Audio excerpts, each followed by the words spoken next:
कहा छत्रछाया तले चली चोरा मद व्यवसाय रोकने सरकार को अनुरोध।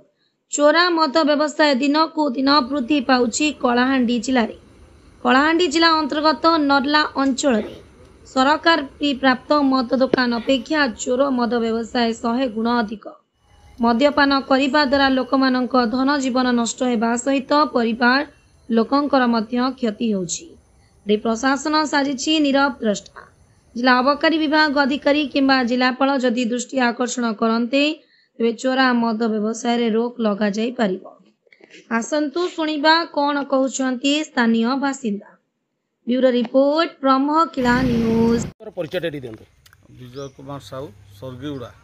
कौन कहिबे ए नर्ला अंचल जो चली जो मद्यप कारबार या ऊपर नहीं कौन आप मत प्रकाश रखिए? देखंतु आजिकाली वर्तमान पड़ा पड़ारे गली गली रे सबु जगार देशी मद विदेशी मद जो प्रकार बन्या बात्या भली मद होची से मदटा को खाई वर्तमान गरीब परिवार तांको स्वामी स्त्री मध्य झगड़ा परिवार विच्छिन्न आउ बहुत लोक रोग व्याधि रे पड़ी मेडिकल जाउचंती सबु घर उजड़ी जाउची।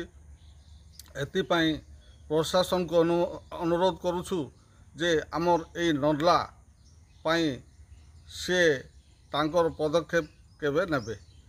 अच्छा, नर्ला अंचल जो मद्यप कारबार चली एठारू थाना केते दूर अछि? एठारू 200 मीटर हेबो, नर्लारू 100 मीटर हेबो, किंतु समस्त तो मधु चंद्रिका चली कहीं समस्त पाखे लेन देन अच्छी से प्रशासन भी पूरा चुप हाथ बांधि बस।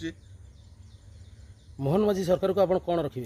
मोहन माझी सरकार को मैं अनुरोध करुच्ची से मोहन माझी जोटा लोकंकर सरकार बोली कहते से लोकंकर सरकार लोकंको पाई तांको छिटा केबे पड़िबो।